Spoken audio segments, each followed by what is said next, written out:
오케이. 저는 로버트 브레이커입니다. 이번 시간은 우리의 구절 대 구절 성경 공부인데 지난번 우리는 요한 2서를 마쳤습니다. 이제 우리는 요한 3서로 들어가겠는데 저는 이번 시간을 기대하고 있습니다. 이 책은 아주 짧은 책입니다. 지난주 저는 뭔가 말했는데 어떤 정보를 알려드렸죠. 저는 몰래 제 대적들이 이번에 어떻게 할지를 생각했습니다. 이는 제가 벌레가 든 작은 깡통을 열었기 때문인데 유감스럽게도 현재까지 저는 아직 도전자를 만나지 못했습니다. 아시지만 많은 경우 사람들이 제게서 듣고 그들이 동의하지 못하는 것에 대해서 영상을 만들어 로버트 브레이커가 이번에 틀렸다 합니다. 그래서 저는 지난 시간 그렇게 되기를 아주 기대했는데 아직 그런 게 없습니다. 그들이 대단한 기회를 놓쳤다고 저는 보는데요. 제가 그때 했던 말은 요한 2서가 성경에서 가장 짧은 책이라는 것이었습니다. 그 점에서 저는 옳았는데 여러분이 인터넷에서 찾아 성경에서 가장 짧은 책이 뭔지를 보면 대부분의 경우에 요한 3서가 성경에서 가장 짧은 책이라고 말할 겁니다. 근데 여러분이 성경을 보시면 요한 2서는 13구절로 되어 있고 요한 3서는 14구절입니다. 따라서 여러분이 확인하실 수가 있습니다. 저는 그 점을 아주 분명히 오늘 설명하고 말하고자 하는데 이는 제가 요한 2서가 성경에서 가장 짧은 책이라고 했기 때문입니다. 그렇게 말한 제 관점은 가장 구절 수가 적은 성경의 책을 기준으로 한 것이었으며 그렇다면 그건 요한 2서가 분명합니다. 여러분이 구절 수를 헤아린다면 요한 2서가 성경의 가장 짧은 책인데 13구절이고 요한 3서는 14구절이죠. 근데 제가 볼 때 많은 사람들이 그렇게 계산하는 것을 원치 않는 것 같은데 그들은 성경의 가장 짧은 책이 요한 3서라고 합니다. 이는 요한 3서가 요한 2서보다 더 적은 단어들로 되어 있기 때문입니다. 따라서 이건 여러분이 어떻게 보느냐에 따라서 다릅니다. 요한 2서가 성경의 가장 짧은 책이라 말하는 것도 틀린 것은 아닌데 여러분이 구절 수를 기준으로 그렇게 말하면 맞습니다. 요한 3서가 성경의 가장 짧은 책이라 말하는 것도 틀린 게 아닌데 그 기준을 단어들의 총수로 한다면 그렇다는 얘기입니다. 요한 2서는 298개의 단어로 되어 있으며 요한 3서는 294개의 단어로 되어 있죠. 여러분이 얼마나 많은 단어가 그 책에 있는지를 기준으로 판단하고 그걸 헤아린다면 성경에서 가장 짧은 책은 요한 3서가 되는데 그게 성경의 가장 짧은 책입니다. 반면 여러분이 구절 수를 기준으로 헤아린다면 성경에서 가장 짧은 책은 요한 2서가 될 것입니다. 따라서 두 가지 관점이 있다는 걸 아시겠죠? 저는 그 점을 분명히 밝히고자 했고 그들이 이것을 문제 삼아서 저를 공격할지 모른다고 생각했습니다. 그래서 오늘 설명을 참여한데 누구도 저를 공격하지 않더군요. 이런 잘 됐습니다. 어쨌든 저는 이걸 설명하고자 했습니다. 이는 여러분이 양면으로 말할 수 있기 때문이고 자신의 관점에 따라 어느 책이 성경에서 가장 짧은지 다르게 말할 수 있다는 것입니다. 구절 숫자를 기준으로 말할 건지 혹은 몇 개의 단어로 구성되어 있는지 기준으로 할 것인지. 그래서 다시 말하지만 요한 2서는 298개의 단어, 요한 3서는 294개의 단어로 되어 있습니다. 따라서 요한 3서는 요한 2서에 비해서 4단어가 적은데 요한 2서는 단지 13구절로 되어 있고 요한 3서는 14구절이죠. 따라서 요한 3서는 구절 수는 더 적습니다. 그래서 오늘 우리는 요한 3서를 보겠는데 이 책은 한 장에 14구절, 294개의 단어로 되어 있고 그 저자는 사도 요한입니다. 기록 시기는 AD 90에서 100년 사이이며 그 수신인이 밝혀져 있는데 감사한 일이죠. 요한 2서는 수신인이 익명이며 어떤 여인인데 그는 택함받은 부인과 그녀의 자녀들에게 쓴다고 하죠. 한데 3서는 디오트레페에 대한 경고, 데메트리오에 대한 추천을 담고 있는데 그게 이 책의 기본 골자입니다. 오늘 우리는 그걸 보겠는데 흥미롭습니다. 기억하세요. 우리는 이 책의 기록 시기가 영지주의의 등장과 관련이 있다는 말을 했는데 저는 어쩌면 디오드레베가 영지주의자였거나 혹은 그런 성향을 띠기 시작했고 그 방향으로 갔으리라고 생각합니다. 그는 구절에 나온 대로 예수 그리스도를 높이는 대신 온통 자신을 내세우길 원했습니다. 저는 여기에 요한 3서의 핵심 골자들을 써놨는데 그 골자들은 이렇게 됩니다. 그 첫 4구절을 저는 문안 인사라고 부르는데 그는 편지를 쓰고 있고 편지는 그러한 양식으로 되어 있죠. 따라서 그는 이 남자에게 편지를 쓰고 있는데 첫 4구절에서 이렇게 말하죠. 내가 너를 기억하노라. 이건 인사 형식인데 그는 또한 이렇게 말합니다. 내가 너를 기억하고 있는 걸 알기 원하노라. 나는 네가 모든 일을 잘 행하고 있다는 걸 들었다. 같은 식으로 말하는데 따라서 많은 경우에 편지는 헤이 당신이 기억한다 이렇게 시작하죠. 여러분은 손편지 써보신 적 있나요? 제 기억에 예전에 우리가 많은 손편지를 썼지만 요새는 사람들이 편지를 그렇게 쓰지 않는데 그들은 단지 이메일을 쓰죠. 그것은 그다지 정감이 없습니다. 안 그런가요? 많은 경우에 손편지는 아주 매력적인데 저는 손편지 받아보는 걸 매우 좋아합니다. 따라서 5절에서 8절은 제가 확인이라고 부르는 곳인데 그는 말하기를 이제 이것이 내가 하는 일이고 너는 또 이런 일을 해야 한다. 나는 그걸 확인했으며 너희들이 그것을 행하고 있음을 안다. 그 행함은 사랑과 관련이 있는데 그게 흥미롭습니다. 9절에서 11절은 디오드레베라는 이 남자에 대한 정죄로 되어 있는데 그는 나쁜 사람이며 나쁜 친구입니다. 그는 이 남자를 주시하라고 그들에게 말합니다. 근데 그는 태도를 완전히 바꿔서 여기서 이 남자는 경계할 필요가 없는 선한 사람이라고 소개합니다. 그가 데메드리오인데요.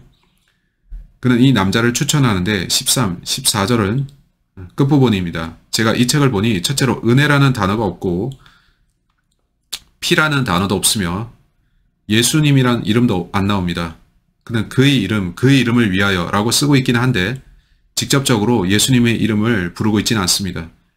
어쨌든 이 책은 그렇게 복음적이진 않고 교리가 그다지 많지는 않습니다. 이 책은 기본적으로 교회에 일어나는 어떤 일을 쓰고 있는데 이 사람이 하는 일은 그래서는 안 되는 일이고 저 일은 너희들이 따라 해야 된다 이렇게 말합니다. 그렇다면 이건 지역 교회를 운영하는 것과 관련된 교리인데 이 책의 구원의 메시지는 사실 나오지 않습니다. 그걸 아시고 있는 게 좋은데 하지만 이 책이 그렇게 끝나지만 아주 신속히 끝맺습니다. 그 종료 방식은 요한 이서와 비슷한데 요한 이서 기억하시죠? 너에게 쓸 것이 많지만 종이와 잉크로 쓰길 원치 않으면 내가 너에게 가서 대면하여 말할 것인데 이는 우리 기쁨이 충만케 하려 함이라 이렇게 하죠. 내가 쓸 것이 더 많지만 내가 너희를 직접 만나서 말할 것이며 그때 보자 한 거죠. 근데 요한 3서를 보면 13절에서 내가 쓸 것이 많았지만 내게는 잉크와 펜으로 쓰기를 원치 아니하고 속히 너 보기를 바라노니 우리가 얼굴을 마주 대하여 말하리라. 내게 화평 있기를 원하노라. 우리 친구들이 내게 무난하느니라. 친구들에게 이름을 들어가며 인사하라. 따라서 이건 서두른 느낌인데 더 쓸 내용이 있지만 생략된 거죠. 그 이유가 뭘까요? 저는 모릅니다. 하지만 그렇게 끝나고 있고 이건 흥미로운 책인데 우리에게 초대교회와 기독교에 대해서 또 초기교회가 어떠한 실행을 했는지를 더 나은 통찰력으로 알려주죠. 저는 이 말을 하고자 하는데 저 그래도 이 책을 보면서 여기서 바울을 발견합니다. 오케이. 따라서 제가 이 요한 3서를 읽으면서 바울을 발견한다는 것입니다. 전 여러분 또한 여기서 바울의 교리를 찾으시길 바라는데 바울과 일치되는 부분이 있다면 우리는 그걸 자신에게 적용할 수가 있습니다. 저는 이 책을 보면서 믿거나 말거나 이 책이 바울 이후에 쓰여졌음을 확인합니다. 요한이 가장 오래 살았던 사도인 걸 기억하세요.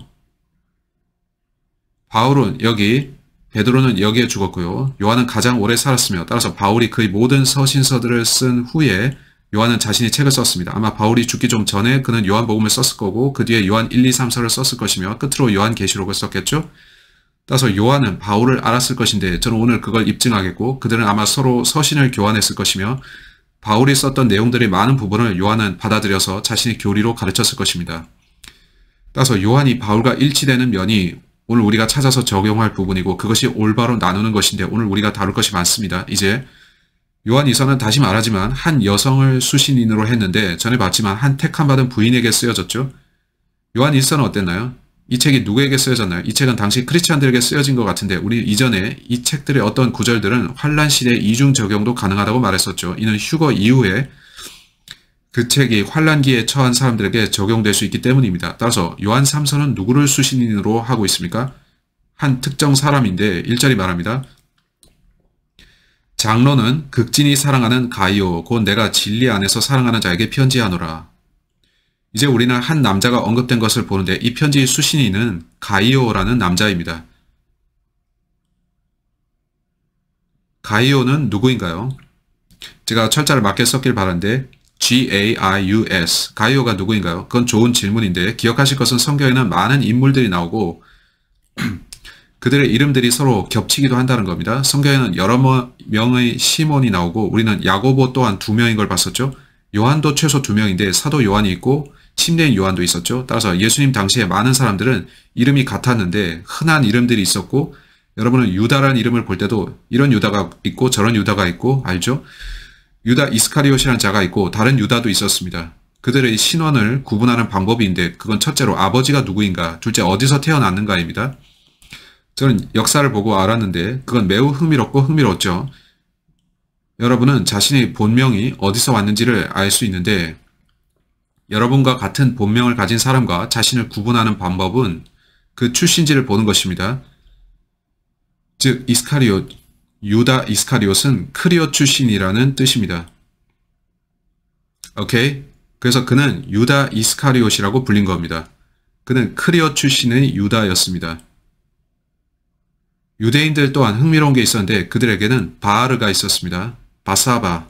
여러분은 바사바라는 이름을 들었을 텐데 바아르는 누구의 아들이라는 뜻입니다. 성경에 나오는 바요나 시몬은 요나의 아들이라는 뜻이죠. 오케이. 따라서 사람들의 이름을 구분하기 위해 많은 방식들이 있는데 로마인들이 썼던 방식은 이름을 3개를 쓰는 것이었습니다. 저는 그 방식이 지금까지 이어지는 걸 보는데 많은 사람들이 출생 증명서에 보면 이름이 셋으로 되어 있습니다. 존, 마이클, 윌리엄스 이런 식으로 말이죠. 이름이 셋으로 되어 있는데 저 또한 로버트 레이 브레이커라는 이름입니다. 오케이? 저는 전통을 좋아하진 않고 언제나 전통을 별로 안 좋아합니다. 하지만 이건 로마 시대 이래의 전통이고 마르쿠스, 아우렐리우스, 안토니우스 이런 식으로 그들은 언제나 저는 디모데우스, 펠리시우스, 카시우스입니다. 이런 식으로 언제나 3개의 이름을 썼습니다. 그러한 전통이 그때부터 있었는데 제 아내와 저는 이렇게 하기로 했습니다. 우리는 전통을 없애버리기로 했는데 우리가 아이들을 낳았을 때 우리는 아이들에게 이름을 4개를 줬습니다. 성씨는 브레이커이지만 그들 각각에게 이름을 3을 줬는데 그들은 미들네임이 2입니다. 우리는 차별성을 두기 위해서 그렇게 했습니다. 여러분은 언제나 남처럼 할 필요는 없죠. 어쨌든 그런 식이었고 저는 스페인과 스페인어권 나라들에서 아주 긴 이름을 가진 사람들을 봅니다. 호세 로드리게스 데 발레어 하고 그들은 어머니의 이름을 붙입니다. 데 로페즈 이런 식으로 말이죠. 따라서 스페인어권 나라들에는 이름들이 아주 긴 사람들이 있는데 그들의 성은 아버지를 따르고 또 어머니 성도 붙입니다. 그런 식으로 하면 여러분은 그들이 진짜 누구인지를 이름으로 알 수가 있는데 이는 그 나라들의 헤수스라는 이름이 많고 호세도 많기에 이름이 더 필요하고 그래서 그래도 결국 같다면 어머니 이름까지 가져다가 쓰는 겁니다. 그러면 결국 당신 그 사람이군요 하게 되는 거죠. 오케이? 우리가 성경을 보면 그 비슷한 경우들이 많은데 많은 동명이인들이 나옵니다. 그들을 종종 별칭으로 구분하기도 한데 이를테면 천둥의 아들들 보아네게가 성경에서 그들에게 붙여진 이름이었죠. 그래서 우리가 요한 3서를 보면 가이오라는 사람을 보는데 가이오 성경은 가이오라는 이름을 4차례 언급합니다. 이 가이오가 같은 인물일까요? 그럴 가능성이 있는데 다른 4본문에서 언급된 그 가이오와 이번에 동일할 수가 있죠. 그렇다면 이 사람은 바울의 동역자였을 것입니다. 따라서 바울이 전도했던 또는 바울이 회심시켰던 어떤 사람이 이제 사도 요한이 편지를 보내는 수신인으로 등장한 거죠. 그렇다면 그들은 같은 순환계 안에 있는데 여러분께 그러한 사례들 중 하나를 말씀드리겠습니다. 베드로 후서로 가서 바울의 사역으로 구원받은 사람 가운데 그들 중 다수가 베드로에게 갔고 요한에게 갔고 다른 사도들에게 갔던 걸 보는데 그들 모두는 구원을 받았고 크리스찬이었기에 한 개의 교제권 안에 있었습니다. 그들은 같은 믿음을 가졌었는데 사도행전 15장에서 그들 모두는 한 생각이 되어 믿음으로 말미암아 은혜로 구원받는 것을 믿었습니다. 그들 모두는 바울의 메시지를 믿었죠. 전파했죠. 따라서 바울의 사역 중에 사람들은 하나님께서 바울에게 주신 것들을 믿었는데 그들이 하나로서 연합하는 것을 봅니다. 이걸 보여드리죠. 베드로전서 5장 12절. 거기에서 우리 이런 말씀을 보는데 베드로전서 5장 12절 너희를 위한 신실한 형제라고 내가 생각하는 실로아노 편에 내가 간단히 서서 권면하고 이것이 하나님이 참된 은혜임을 증언하는데 이 은혜 안에 너희가 서 있느니라. 실로아노 그는 실로아노라는 남자를 언급하는데 실로아노라는 사람이 나옵니다. 이제 13절 보면 너희와 함께 선택받은 바빌론에 있는 교회가 너희에게 무난하고 내 아들 마가도 그리하느니라. 그래서 우리는 두 사람이 언급된 걸 여기서 보는데 우리는 실로아노라는 사람과 마가라는 사람을 봅니다. 오케이. 이 사람들은 베드로와 함께 있었는데 이제 고린도전서 1장 19절 보겠는데 거기서 이 사람들은 바울과 함께 하고 있습니다.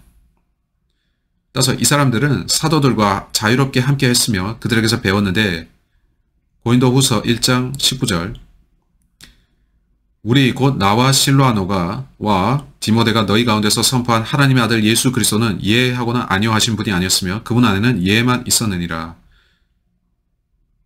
바울도 이렇게 말했고 이제 저는 데살로니가 전서 1장과 데살로니가 후서 2장 1절을 볼 시간은 없습니다. 하지만 여러분이 보시면 거기에 실로아너가 다시 등장하는데, 즉 실로아너는 바울과 함께 다녔습니다.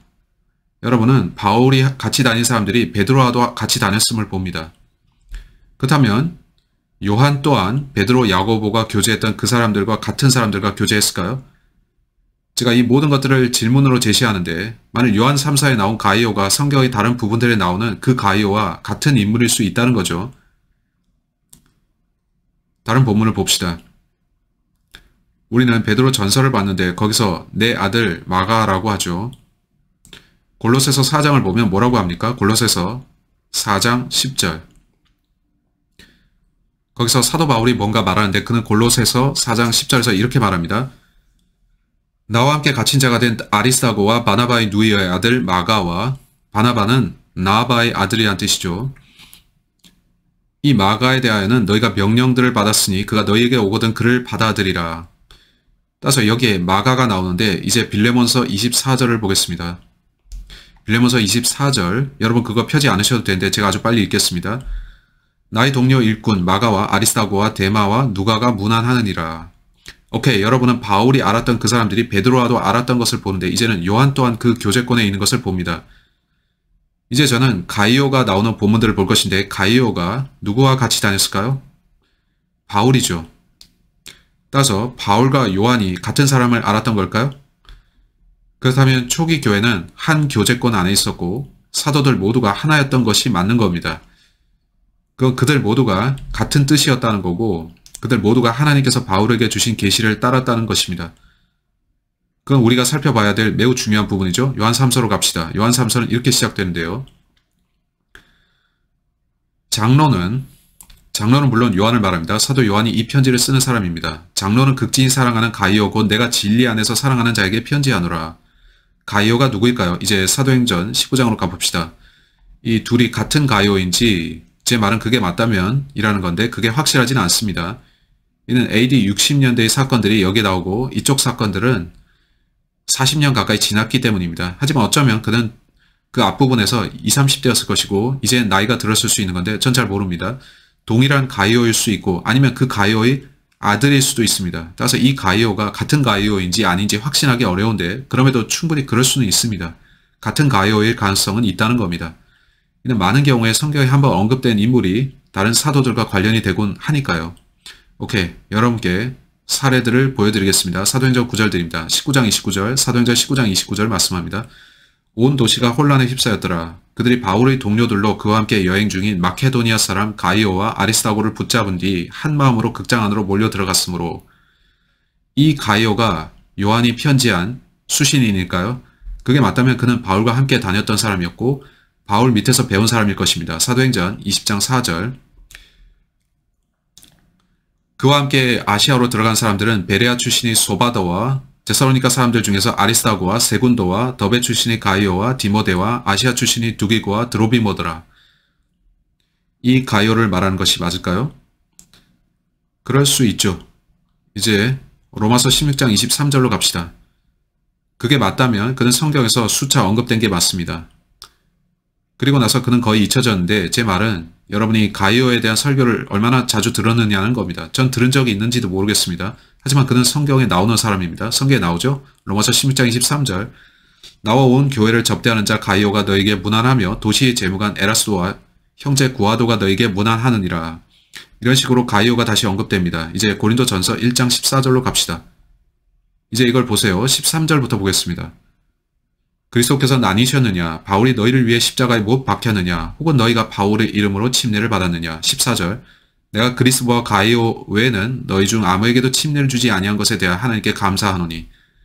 이 둘이 같은 가이오일까요? 가이오란 사람이 4번 언급되는데 같은 사람인 것처럼 들립니다. 요한 3서로 돌아와서 만일 그들이 같은 가이오라면 전 그게 아니어야 할 이유는 모르겠고 그게 맞는 것 같지만 여러분은 요한이 이 사람에게 편지하는 것을 봅니다. 그는 내가 너를 사랑하노라고 하는데 왜 그는 지극히 사랑받는 자였을까요? 그는 초기 교회에 널리 알려진 인물이었을 것이고 우리는 그를 도처에서 목격합니다. 고린도 기타 여러 장소들에서 여러 번 목격합니다. 그는 바울과 함께 여러 곳을 여행했었는데 아마 그는 초기 교회의 기둥 같은 인물이었을 겁니다. 그렇다면 이 가이오가 같은 가이오일 가능성이 높겠죠. 요한은 그에게 쓰는데 그는 교회 안에서 일어난 어떤 일에 대해서 그에게 쓰죠. 그건 디오드레페라는 사내가 행한 어떤 나쁜 일에 대해서입니다. 가이오가 초기 교회의 목자들 중 한 명이었을까요? 그게 제 의문 사항 중 하나인데 그게 아니면 가이오는 그저 요한의 친구 중 하나였을까요? 끝부분이 14절 보세요. 친구들에게 이름을 들어가며 인사하라. 헤이 가이오, 나는 내 친구 중 하나인 네게 쓴다. 네가 내 친구이기에 나는 너에 대해 숙고하고 생각했다. 그게 아니라면 그가 지역교회의 목자인 한 사람에게 쓴 것일까요?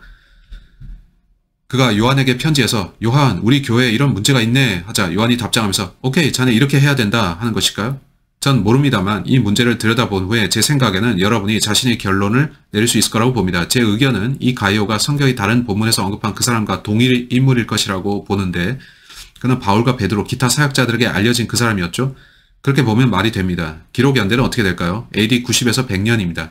그건 사도행전에 있었던 일들보다 3, 40년 지난 뒤의 상황인데 그가 앞에서 20대였다면 여기서는 60, 70 혹은 30대였다면 70대가 되었을 것입니다. 이렇게 동일한 가이오라고 할 때 타임라인은 아주 잘 형성됩니다. 1절로 가서 그가 하는 말을 봅시다. 장로는 요한이죠. 극진히 사랑하는 가이오, 앞서 언급된 그 가이오죠. 곧 내가 진리 안에서 사랑한 자에게 편지하노라. 그는 극진히 사랑받았고 요한은 그를 사랑했습니다. 왜 요한은 사랑이란 단어를 두 번이나 썼을까요? 극진히 사랑하는 자, 내가 진리 안에서 사랑하는 자 이렇게 말이죠. 그가 잘 알려진 인물이었기 때문에 이 가이오가 바울과 함께 여행하고 다니면서 사역한 사람으로 당시 모든 크리스찬들에게 알려져 있었다는 뜻이겠죠. 이제 2절 사랑하는 자야 무엇보다도 이제 보세요. 극진히 사랑하는 가이오, 내가 진리 안에서 사랑하는 자. 그는 가이오에게 이걸 쓰면서 마음속에 다른 사람들도 이걸 볼 것이다 생각하는 겁니다. 사랑받는 자여, 다른 모든 이들도 사랑하는 자여. 이것이 우리의 신약이 쓰여진 방식입니다. 신약은 서신서들로 가득 차 있는데 바울은 교회들에게 서신들을 썼고 그는 오케이, 너희는 이 서신들을 카피해서 다른 사람들에게도 회람시켜라. 이는 이 편지에 쓴 내 말이 그냥 몇 사람이 아닌 온 교회를 위해서 쓴 것이기 때문이다 한 거죠. 따라서 요한도 이 서신을 온 교회가 읽을 것을 알았을 것인데 그래서 그는 사랑하는 자라고 쓴 것입니다. 오케이, 나는 가이오에게 직접적으로 이 주제로 쓰는 것인데 이 답은 모든 교회에 적용될 수 있고 구원받은 모든 사람은 이것을 읽어야 한다는 거죠. 사랑하는 자여, 무엇보다도 내 혼이 잘됨 같이 내 일이 잘되고 내가 건강하기를 내가 바라노라. 여기서 우리는 제가 전에 오순절파 은사주의자들이 번영 복음을 말한다고 했었는데 그들은 요한 1, 2, 3서를 좋아합니다. 그들은 이 책들에서 그들의 시간을 대부분 쓰는데 그 이유는 여기 있습니다. 그들의 번영 복음 때문인데 그들은 보세요, 이래야 번영합니다. 전 여러분이 번영하라고 선포합니다. 오케이, 네. 전 그걸 볼 수 있는데 여기서 구분이 되는 게 있고 비교할 수 있습니다. 그는 비교하고 있습니다. 그는 나는 네 혼이 그러하듯이 내가 육체적으로도 번성하고 강건하길 바란다고 하는데 따라서 그는 육체적이고 영적인 것이 양면성을 말하고 있습니다. 난 내가 구원받은 걸 알고 거듭난 것을 안다. 너는 복받았으며 하늘의 모든 영적인 복들을 가졌다. 나는 이 지상에서도 내가 그 복들을 누리길 원한다고 한 거죠. 근데 그 둘 중에 어느 것이 더 중요한가요? 번영과 부유함, 좋은 건강, 아니면 구원인가요? 의심의 여지 없이 구원이 더 중요한 겁니다. 그래서 그는 내 혼이 잘됨 같이 라고 말하고 있습니다. 따라서 먼저 구원을 받았고 그 다음에 돈 버는 것이나 건강이나 다른 것들을 챙겨야 된다는 거죠. 그것들은 가장 중요한 일은 될 수 없는데 영적인 것에 신경 쓰지 않고 육신적인 생각만 하는 사람들한테는 문제가 있습니다. 그들 중에 다수가 구원도 받지 않았죠. 그들은 그리스도의 피를 통한 구원을 선포하지 않고 복음을 전파하지 않습니다. 그들의 가르침은 믿음으로 말미암아 은혜로 구원을 받는 것이 아니라 행위에 기반한 복음인데 그들은 성경을 알지 못합니다. 그래서 그들은 번영과 건강을 설교하는데 구원의 길은 알려주지 않습니다. 그건 서글픈 일이죠. 그래서 그는 편지하면서 그에게 건강과 번영을 말합니다. 그건 물리적인 것인데 그는 나는 네가 육체적으로 번성하고 건강하기를 바란다. 그러나 동시에 내 혼이 잘됨 같이라 하죠. 따라서 그는 가장 중요한 측면이 영적인 것임을 아는데 나는 네가 진정 영적으로 번성하기 바란다고 하죠.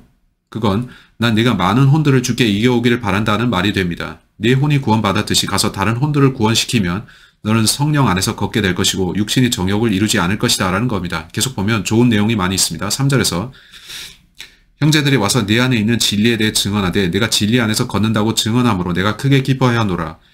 이건 사도 바울의 말과 비슷한데 기억하시죠? 그는 기뻐하라, 다시 말하노니 기뻐하라고 했는데 요한도 내가 크게 기뻐하였다고 말합니다. 그렇다면 가이오에게 돌아와서 저자가 정말 가이오에게 이걸 쓴 거라면 그는 진심으로 그래 나는 네가 번성하길 바란다 가이오. 어떤 사람들이 나를 방문해서 네가 잘하고 있다고 했다. 내가 여전히 진리 안에서 올바로 행하고 있다고 일하고 있다고 하니 내 마음이 기쁘다. 그것이 축복이다 하는 겁니다. 이제 4절로 가서 보면 우리에게 뭐지? 하게 됩니다.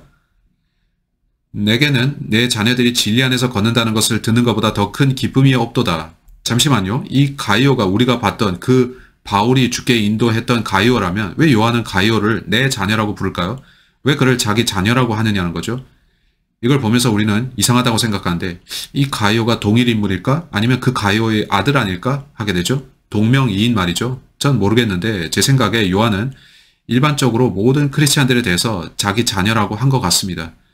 그는 가장 오래 살았던 사도이기에 그들을 보면서 나는 너희 모두를 사랑한다. 너희 모두는 그리스도 안에서 내 자녀구나. 나는 마지막 사도이기에 너희를 위해서 근심한다. 말하는 것 같은데 전 그렇게 봅니다. 이제 기뻐한다. 크게 기뻐한다는 표현을 빌립보서 4장 10절에서도 보겠습니다. 저는 요한의 표현이 바울과 흡사하다고 생각하는데 바울이 쓴 구절을 봅시다.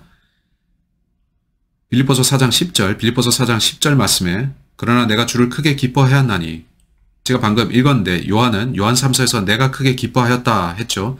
그러나 내가 주를 크게 기뻐하였나니 이는 너희가 나를 돌보려 하는 것이 이제 마침내 다시 활기를 띠었기 때문이라. 너희가 그것을 위해 또한 염려하였으나 기회가 없었느니라. 따라서 너희가 나를 돌보려 한 것이 이건 요한 3서에서는 나는 내가 번성하고 건강하기를 바란다 하고 한 것과 맞죠.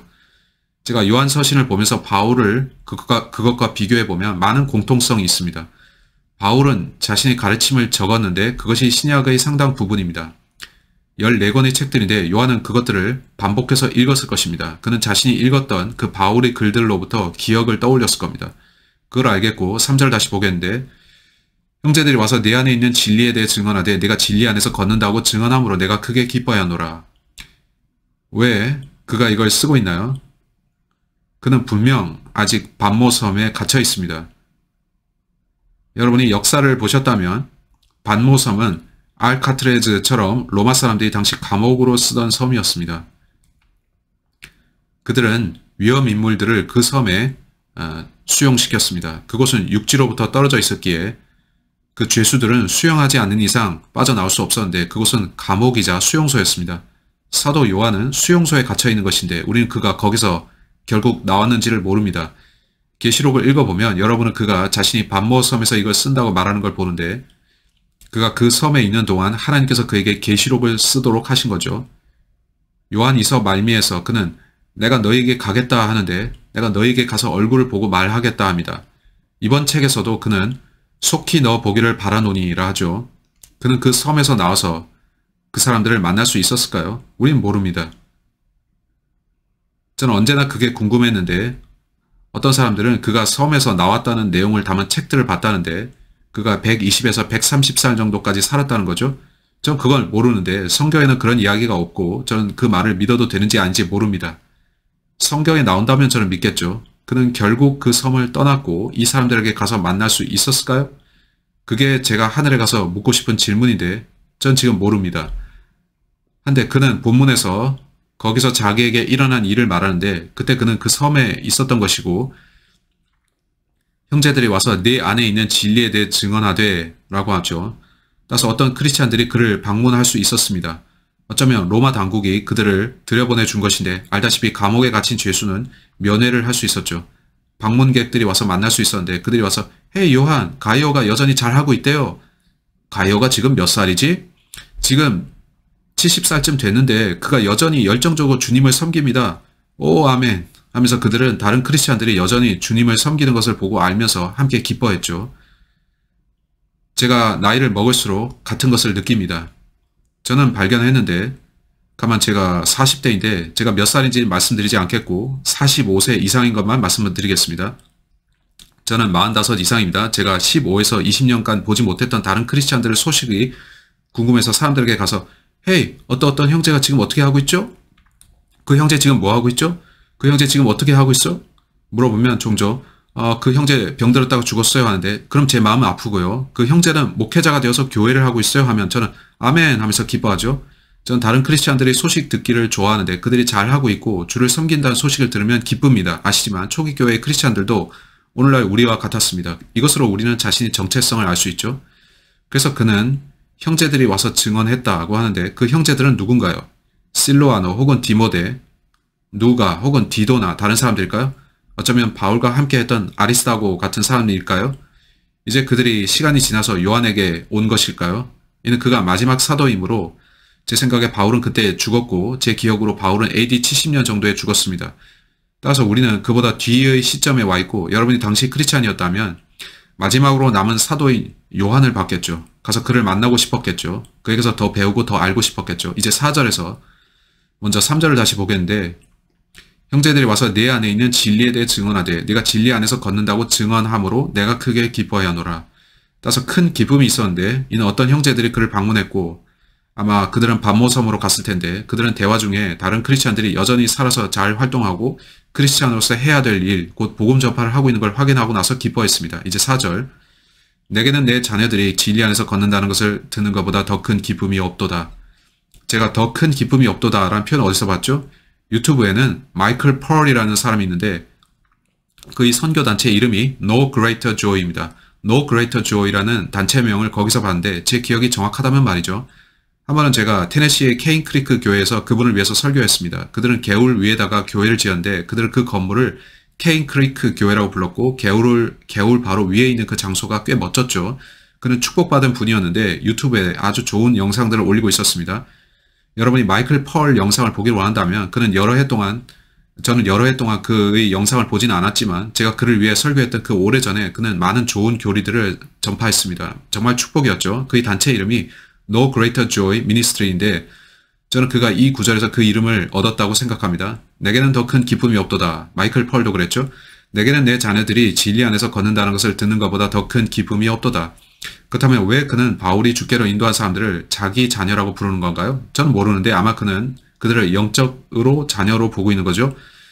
이는 요한은 사도들의 세대이고 그들은 그 다음 세대이므로 알다시피 여러분이 할아버지인데 다른 어린 사람들을 보면 이리 오너라 얘들아 하겠죠. 우리 그런 말을 보는 건지도 모르겠는데 요한이 매우 늙었을 거란 얘기입니다.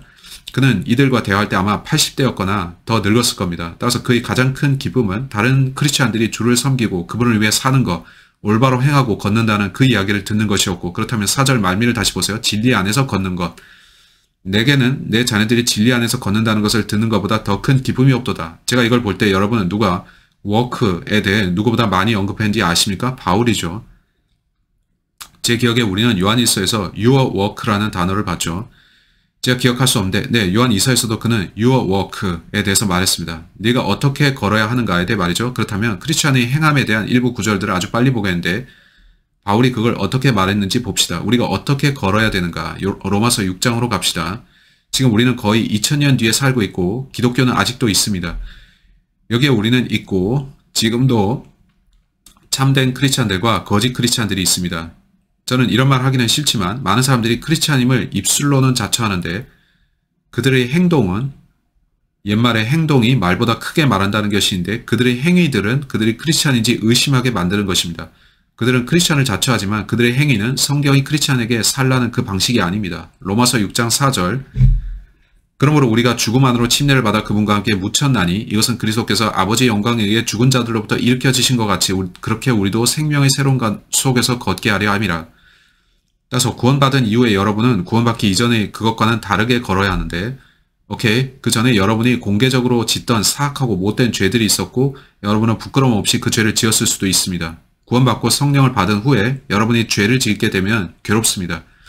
크리스찬으로서 영적 성장을 하면 여러분은 나는 더 이상 이 일을 하지 않겠어.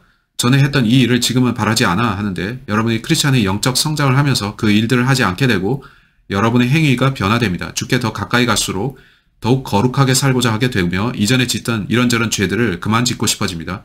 저는 그것이 지속적인 싸움이란 걸 아는데 성경 우리가 하나님께서 원하시는 방향으로 가야 된다고 합니다. 로마서 8장 1절 그렇게 하는 데 있어서 최선의 방법이 뭔가요? 육신이 아니라 성령 안에서 걷는 겁니다. 로마서 8장 1절 그러므로 이제 그리스도 예수님 안에 있는 자들에게는 결코 정죄함이 없나니 그들은 육신을 따라 걷지 아니하고 성령을 따라 걷느니라. 내려서 4절 보세요. 이것은 육신을 따라 걷지 아니하고 성령을 따라 걷는 우리 안에서 율법의 의가 성취되게 하려 함이니라. 로마서 13장 13절 따라서 바울은 여러분의 행함에 대한 말이 많습니다. 본문에서 요한은 보라, 나는 이 사람들이 크리스찬의 행함을 지속하는 걸 보고서 기쁘다 하는데 그가 뭘 말하는 건가요?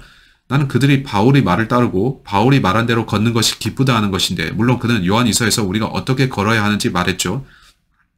초기 교회에 주어진 계시들과 신비들 중 많은 부분들이 바울을 통해서 주어졌습니다. 제가 바울을 따르라고 계속 말하는 이유가 그거죠. 아멘. 로마서 13장 13절. 낮에 하듯이 우리가 정직하게 걷고 흥청거리거나 술 취하지 말며 침실에서의 문란함과 방탕에 빠지지 말고 다투거나 시기하지 말자. 우리가 구원받았다면 여러분이 구원받기 이전에 그랬듯이 술 취하거나 음행해서는 안 되는데, 그것들은 하나님께서 원하신 게 아니죠. 그는 우리가 최선을 다해서 죄 없는 삶을 살아가길 원하시는데 그게 가능할까요? 네, 여러분이 성경을 보면 점점 보면 볼수록 죄를 덜 짓게 될 겁니다. 따라서 여러분은 성경을 매일 읽어야 하는데 그러한 종류의 죄들을 짓지 않도록 최선을 다해야 합니다. 이는 그 구절에 따르면 하나님께서 여러분이 죄 가운데 걷는 것을 원치 않으시기 때문이고요. 그는 여러분이 의 가운데 걷기를 바라시죠. 고린도 후서 4장 2절. 우리는 여기 나온 대로 걸어서는 안 됩니다. 고린도 후서 4장 2절. 오히려 정직하지 못한 숨겨진 일들을 버리고 간교하게 걷지 아니하며 하나님의 말씀을 속임수로 다루지 아니하고 도리어 진리를 드러내므로 하나님의 눈앞에서 각 사람의 양심에 우리 자신을 추천하노라. 따서 부정직하게 걷지 말고 간교하게 걷지 말며 성경을 왜곡하고 변개시키면서 걷지 말아야 되는데, 어떤 자들은 그렇게 합니다. 올바로 행하십시오.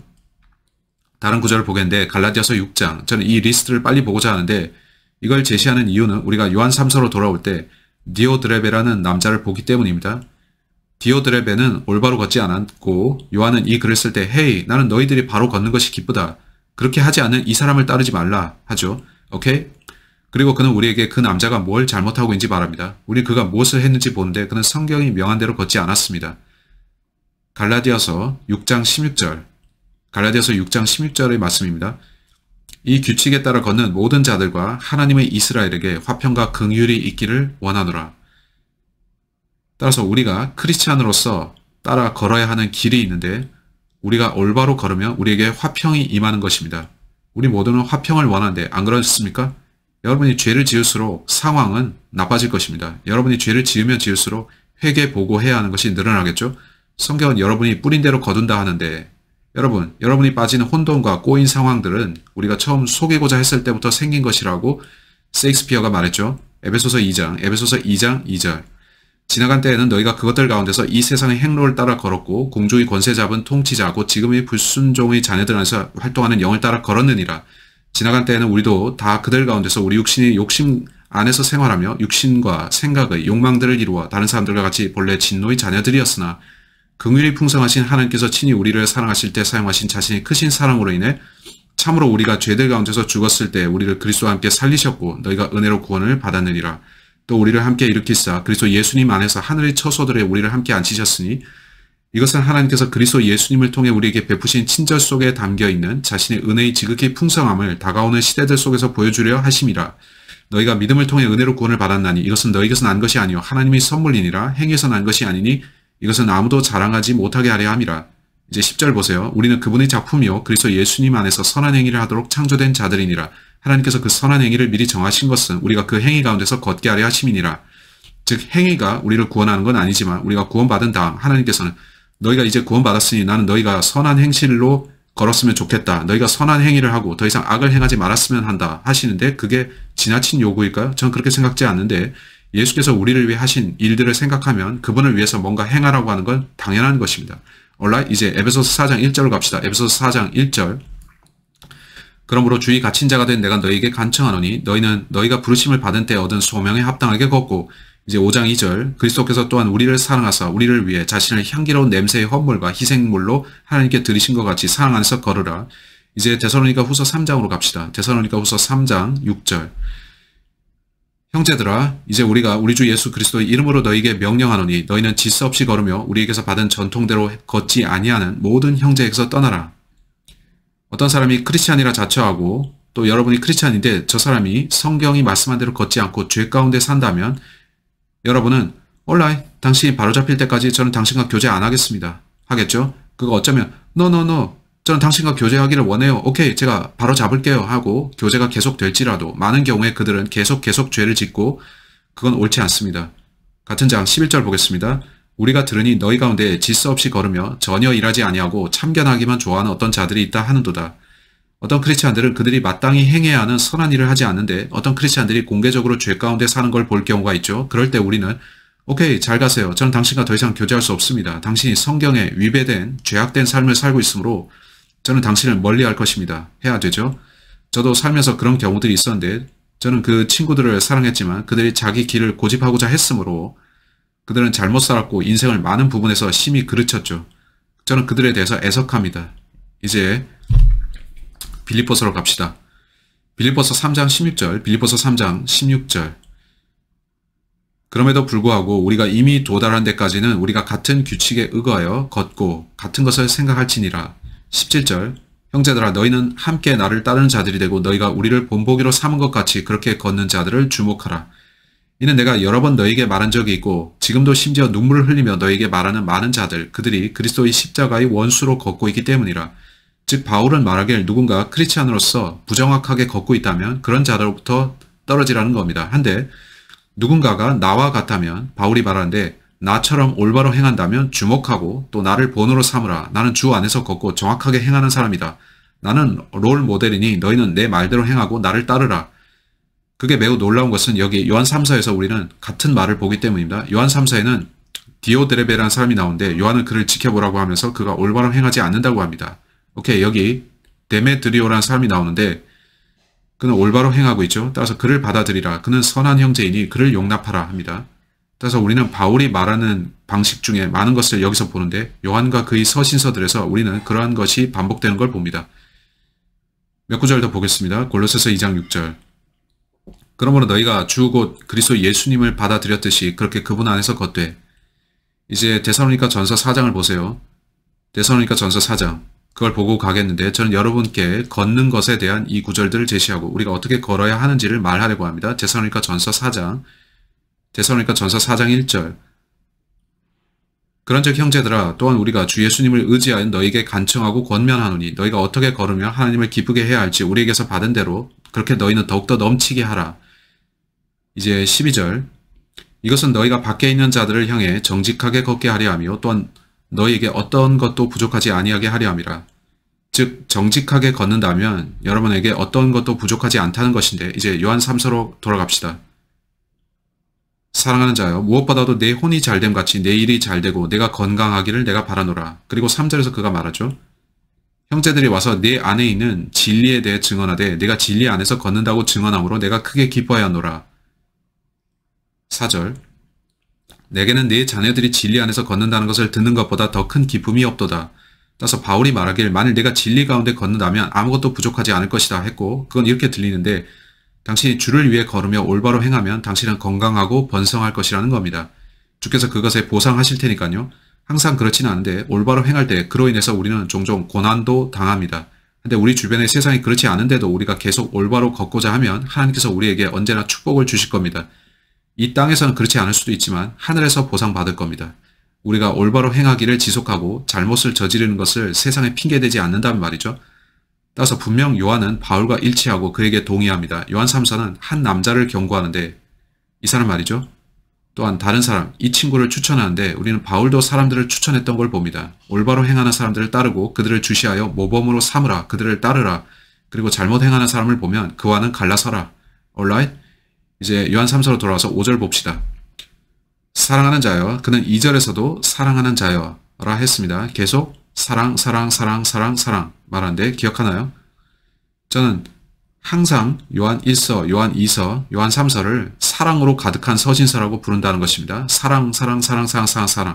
우린 여기서도 봅니다. 1절에서 극진히 사랑하는 가이오여, 2절에서 사랑하는 자여. 더 내려와서 5절에서 사랑하는 자여. 내가 형제들에게나 낯선 자들에게나 무엇을 행하든지 신실하게 행하는도다. 따라서 그는 그를 사랑하는 자여라 부르는데 그는 사랑하는 자여 내가 신실하게 행하는도다 합니다.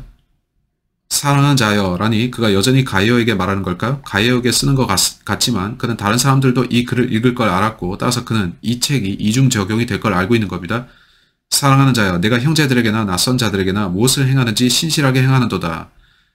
따라서 그는 그들에게 확증하는데 보라 너희는 주를 위해 행해야 한다. 그렇게 하는 최선의 방법 중 하나가 잃어버린 죄인들에게 복음을 전해서 그들이 구원받게 하는 것이다. 구원받은 사람들은 그들을 도와야 한다. 크리스천들을 또 서로 도와야 한다. 이건 바울의 말과 많이 닮았죠. 바울은 우리에게 그렇게 하라고 했는데 따라서 다른 크리스천들과 형제들에게 신실하게 행하고 구령하는 일에 도움을 주라는 거죠. 이건 형제 사랑을 말하는 것 같습니다. 그리고 저는 이것도 보았는데 본문을 보세요. 사랑한 자야 내가 형제들에게나 낯선 자들에게나 무엇을 행하든지 신실하게 행하노도다. 여기서 낯선 자들이 누군가요? 전 모르지만 바울이 했던 어떤 말이 생각납니다. 그 말이 어디에 있냐 하면 히브리서 13장 2절 히브리서 13장 2절 나그네 대접하기를 잊지 말라. 그리함으로써 어떤 자들이 알지 못하는 가운데 천사들을 대접하였느니라. 저는 이 구절을 어떻게 봐야 될지 모르지만 이 책은 초기 교회 시대에 쓰여졌고 그때는 천사들이 여전히 사람들 앞에 나타났습니다. 천사들이 나타날 때 그들은 사람처럼 보일 때가 있었습니다. 성경에서 천사들은 날개가 없습니다. 특정 계급의 천사들, 이를테면 스랍들 같이 날개가 있는 경우도 있지만 다른 일반적인 보통 천사들은 날개가 없습니다. 성경은 그 천사들이 나타났을 때 사람들이 그들을 보통 사람으로 봤다고 나옵니다. 만약 그들이 큰 날개들을 가졌다면 사람들은 오 저거 천사네 했겠지만 그들은 헤이 한 남자군 했던 겁니다. 따라서 그들은 사람처럼 나타나서 보일 수 있었는데 그들은 사람처럼 보였습니다. 바울이 말하기에 그 당시에 사람들이 천사들을 대접했는데 그들이 보통 사람 같았기 때문에 사람들은 깨닫지 못했다고 합니다. 그건 이상하죠. 저는 지금 그런 일이 있다고 생각하지는 않으며 지금 그게 필요하다고 생각지 않습니다. 전 잘 모르지만 거기엔 이유가 있을 겁니다. 여러분에게 한 가지 이야기를 드릴 텐데 그건 즉 지금도 그런 일들이 있을 수도 있다는 겁니다. 물론 반대의 가능성도 있는데 마귀들이 사람을 가장해서 나타날 수도 있죠. 제가 19살일 때 하루는 나가서 서핑을 하는데 한 친구와 함께 저는 바닷가에 갔습니다. 우리가 해변길을 따라서 걷는데 갑자기 야생적으로 보이는 한 남자가 마주쳤습니다. 그는 검은 수염을 덥수룩하게 길렀고 약간 곱슬 머리에 머리카락이 적당히 길었는데 여자용 담배를 피고 있었습니다. 그건 여성들이 피는 가느다랗고 작은 담배였는데 손에 성경을 들고 있었습니다. 우리가 그와 마주치자 그는 주께서 말씀하시나니 하면서 갑자기 성경을 읽었습니다. 전 그 사람을 쳐다보면서 생각하길 이 남자 정말 이상하네 했죠. 그가 성경을 읽었는데 그 구절은 이스라엘을 위한 구절이었고 이는 그것이 오 이스라엘아 이런 구절이었기 때문입니다. 저는 그에게 알려주고 싶었는데 저는 이 남자에게 알려줘야겠네 했죠. 이는 그가 제게 성경을 인용하는데 그게 구약이고 우리는 그것에 해당되는 것이 아니기 때문이죠. 제가 그런 걸 생각하면서 그를 볼 때 그는 쳐다보면서 계속 구절을 읽었습니다. 그리고 아래를 내려다봤는데 저는 이상하군 이게 뭐지 했죠. 그가 그걸 읽는 것을 보면서 저는 마음으로 이상하다고 느낀 거죠. 이건 참 이상한 일이라고 생각하고 있었습니다. 그는 성경 읽기를 짧게 마친 후에 성경을 휙 닫고 굿바이 신사 여러분 한 다음에 가버렸습니다. 제가 옆에 있던 친구를 쳐다보자 그도 나를 봤는데 저와 함께 서핑하던 그 친구는 구원받지 않았었고 저는 그에게 복음을 전하고 싶었던 중이었습니다. 저는 이게 뭐지? 했고 그는 나도 모르겠어 했는데 그때 그 사내는 해변 저쪽으로 가고 있었습니다. 저는 그가 성경 구절들을 읽어줘서 고맙긴 한데 네가 듣고자 한다면 네게 성경 구절을 좀 알려주고 싶어 했고 우리는 좀 이야기했습니다. 우리는 이야기하기를 이거 정말 이상해 했는데 그가 담배를 피고 있었던 거죠. 그건 여자들이 피는 작은 담배였고 그 명칭은 버지니아 슬림이었는데 이상한 사람이었죠. 전 돌아가서 저 남자하고 대화해보자 했고 우리는 돌아서서 봤는데 여러분에게 이걸 어떻게 말해야 될지 모르지만 아주 이상했습니다. 우리는 저쪽으로 나 있는 발자국을 봤는데 그러다 발자국이 끊어져 있었습니다. 오케이 우리가 보니 발자국이 나 있다가 끊어졌습니다. 그 남자가 사라졌습니다. 좀 무슨 일이 일어난지 알 수 없는데 그 일을 가지고 저를 이렇게 말하지 마세요. 로버트 브레이커가 환상을 믿고 이제 꿈을 믿는다. No. 저는 단지 우리가 종종 알지 못하는 가운데 천사들과 마주칠 수 있는 게 아니냐는 겁니다. 어쩌면 타락 천사일 수도 있겠죠. 어쨌든 그 일은 제가 살면서 기억하는 가장 이상한 사건 중 하나였습니다. 성경을 읽으면서 여성용 담배를 피다가 성경을 휙 닫고 걸어간 그 남자. 우리가 돌아서서 그를 찾으려고 하니까 그의 발자국이 끊어져서 사라졌습니다. 그는 어느 방향으로도 갈 수 없었는데 파도는 거기서 멀리 떨어져 있어서 발자국을 지울 수는 없었습니다. 제 말은 제가 그게 뭔지 모르겠다는 겁니다. 한데 성경은 말씀하기를 때때로 그 당시에 종종 저는 지금도 그런지는 알 수 없지만 예수님 당시 사람들을 알지 못한 채 천사들을 대접했다는 겁니다. 제가 살면서 한두 번 아주 이상한 누군가와 대화한 적이 있었는데 그들은 아주 이질적인 사람들이었습니다. 제가 그 사람과 뭔가 대화한 후에 잠시 걸어가다가 1분도 지나지 않았고 단 몇 초가 지난 뒤에 돌아서면 그 사람이 사라진 것입니다. 놀랄 뿐이죠. 제가 부지불식간에 천사와 만났던 게 아닐까 해서요. 전 모릅니다. 전 그런 체험을 기다리는 것은 아닌데 많은 사람들은 천사들에게서 뭔가 듣고 싶어 합니다. 그걸 조심하세요. 매우 조심할 것은 성경이 마귀가 빛의 천사로 나타난다고 했다는 겁니다. 마귀가 나타나면 여러분 그를 하나님의 천사로 혼동할 겁니다. 여러분이 그 빛을 보면 이거 예수님이군 할 텐데 하나님은 빛이시니까요. 아닙니다. 그건 마귀입니다. 따라서 저는 천사를 보는 걸 원치는 않습니다. 하지만 제 생애에서 몇 번은 그런 미스테리한 사건이 일어났고 그럴 때 제가 할 수 있는 것은 놀라고 이상해하는 것 뿐이죠. 어쩌면 그날 해변에 천사가 알지 못하게 나타나서 서핑을 즐겼는지 모르겠지만 이 얼마나 이상한 천사입니까? 저는 천사가 버지니아 슬램을 피운다는 얘기를 못 들어봤고 아세요? 어쨌든 저는 그 남자한테 무슨 일이 있었는지 감을 못 잡겠습니다. 어떻게 그 발자국이 났는지. 어쨌든 우리는 요한 3서로 돌아옵시다. 요한 3서 5절을 봅시다. 사랑하는 자여 내가 형제들에게나 낯선 자들에게나 무엇을 행하든지 신실하게 행하는도다. 그들이 행해야 했던 게 뭡니까? 6절은 체리티를 말합니다. 크리스찬으로서 여러분은 다른 크리스찬들을 도와줘야 합니다. 그걸 그들을 사랑하고자 애쓰는 것, 그들이 지나갈 때 돌아보려고 하는 것, 헤이 셀레나 형제가 말하기를 그가 이 도시에서 너를 만났다는데 넌 크리스찬이고 나도 그를 통해 구원받았지. 그가 너를 초대해서 밤샘 교제하자고 했다는데 그래 난 그렇게 할 건데 난 거기로 가는 중이야. 오케이. 그 당시에 크리스찬들은 다른 크리스찬들을 서로 도왔습니다. 그들은 서로를 집에 초대했는데 여행을 돕는 일 같은 것도 했죠. 우리가 성경에서 보면 그런 일들을 지금도 하고 있습니까? 이 얼마나 달라진 세상입니까? 사람들은 그렇게 하면 호텔 숙박비 아끼겠는데 생각하겠죠? 아세요? 제가 수백 마일을 여행한다고 했을 때 당신 어디 가십니까? 저는 세인트 루이스로 갑니다. 당신 거기에 모모 형제가 사는 거 아십니까? 아니요? 그 전화번호 어떻게 되죠? 헤이 모모 형제 여기 어떤 형제가 말하기를 당신이 크리스찬이란데 제가 거기를 갑니다. 제 집으로 오셔서 하룻밤 자세요. 네 감사해요. 이런 식으로 과거에는 그랬다는 건데 지금은 사람들이 네 저는 크리스찬인데요. 좋아요. 거기 근방에 모텔이 있으니까 오십시오 하죠. 여러분은 돈 때문에 그러나 할 텐데 그들이 다른 사람들에게 집을 오픈했던 이유 중 하나는 돈을 절약하고 그 돈을 대체로 보면 구원받지 못한 그 숙박업소 주인한테 주지 않으려고 함이었죠. 따라서 우리는 완전히 다른 세상에 지금 사는데 크리스찬들 간의 체리티를 그렇게 볼 수가 없습니다. 어떤 경우에는 있지만 없습니다. 근데 읽어갑시다. 계속 읽겠는데 5절 봅시다. 사랑하는 자여 내가 형제들에게나 낯선 자들에게나 무엇을 행하든지 신실하게 행하는도다. 따라서 그는 다른 크리스찬들에게 뭔가 행하는 걸 말하죠. 6절에서 계속 말합니다. 그들이 교회 앞에서 네 사랑을 증언하였느니라. 네가 하나님의 뜻에 합당한 방법대로 그들의 여행을 후원하면 if가 나오죠. 그것은 좋은 일이 되리로다. 6절에서 그는 5절에서 했던 말을 설명합니다. 5절에서 그는 내가 형제들에게나 낯선 자들에게나 무엇을 행하든지 신실하게 행하는도다 하는데 그는 너는 선하고 신실한 크리스찬이다. 선하고 하나님의 성품을 지녔고 다른 크리스찬들을 돕는다 한 거죠. 그리고 6절에서 그들이 내 사랑을 증언하였다 하는데 그 사랑에 대한 증인들이 있었습니다. 그들이 얼마나 신실하게 주 안에서 걷고 다른 크리스찬들을 도왔는지에 대해서 말이죠. 와우! 누군가가 그들의 사랑을 증언했습니다. 누군가 여러분이 베푼 사랑에 대해서 증언할 수 있습니까? 여러분의 간증은 뭐죠? 제 말은 제가 이걸 읽으면서 잠시 그걸 생각했다는 겁니다. 와우, 그는 문자적으로 이 사람들이 와서 나를 방문했는데 그들은 네가 얼마나 대단한 크리스찬인지 말해주었다 한 거죠. 이 얼마나 놀랍습니까? 그게 여러분의 간증인데 여러분은 다른 사람들이 여러분의 간증을 어떻게 생각하는지 아십니까? 여러분의 행하는 일이 자신을 보여주는데 다른 사람들은 그걸 보면서 저 사람은 지속적으로 신실하게 올바로 행하는 크리스찬이고 다른 사람들을 잘 대접하네. 난 저 사람이 신뢰할 만하다고 생각해. 그래서 이 이슈는 신뢰라고 할 수 있습니다. 따라서 외부인들 중에 크리스찬인 당신의 사랑에 대해서 증언할 수 있는 사람들이 있습니까? 당신의 선행을 그들이 증거합니까? 여러분에 관해 어떤 사람들이 말하곤 합니까? 네, 그 형제 훌륭해요. 아니면 그들이 말할 때 그 사람은 형편없어요 하나요? 그는 최악이고 이런저런 나쁜 짓을 하는데 정말 잘못된 크리스찬입니다. 이럽니까?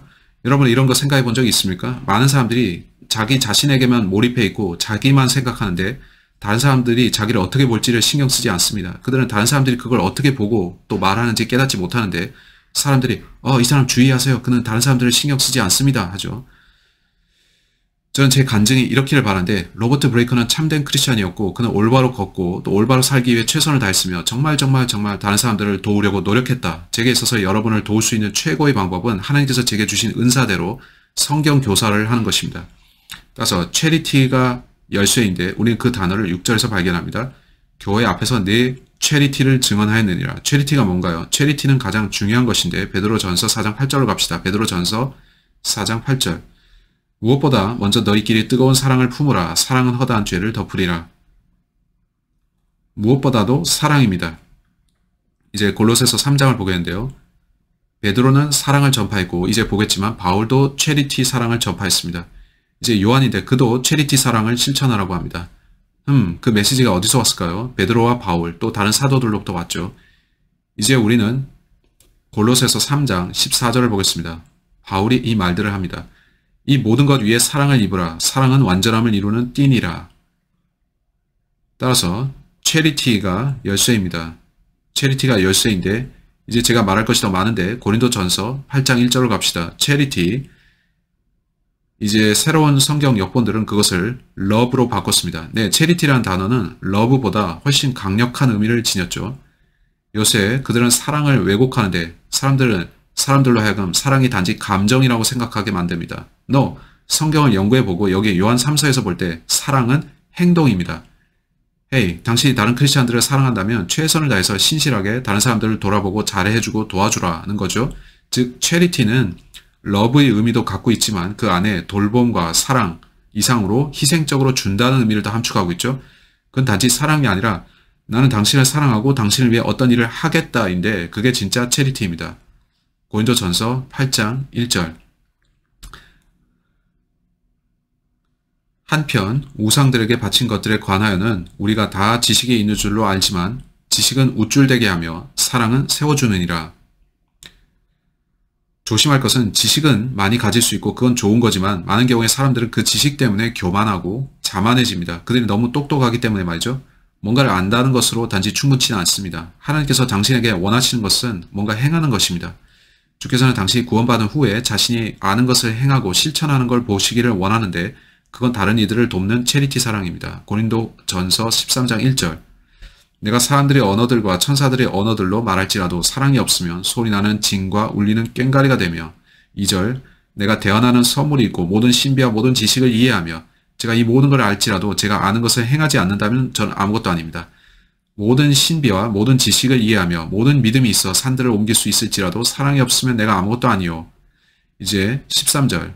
이제 믿음, 소망, 사랑 이 셋은 항상 있으나 이것들 중에 가장 큰 것은 사랑이니라.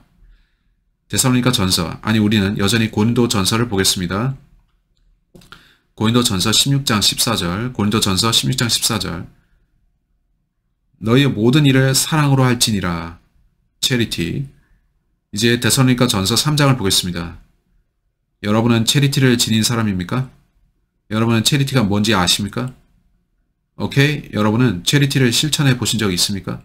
했다면 누군가 여러분의 그 행동을 보았습니까? 제 말은 성경에 요한이 쓰기를 그래, 이 사람들이 네가 다른 크리스찬들에게 보여준 체리티 사랑을 증거했다 하는 거죠. 따라서 이 크리스찬들은 보고서 말하기를 이제 저 사람은 체리티를 보이는군 했다는 거죠. 누군가 여러분에 대해서도 같은 말을 할 수 있습니까? 데살로니가 전서 3장 6절. 그러나 지금은 디모데가 너희를 떠나 우리에게 와서 너희의 믿음과 사랑의 좋은 소식과 또 너희가 항상 우리를 잘 기억하여 우리가 너희를 보기 원하는 것 같이 너희도 우리를 간절히 보기 원한다는 소식을 우리에게 가져왔으니 데살로니가 후서 1장 3절, 데살로니가 후서 1장 3절 말씀입니다.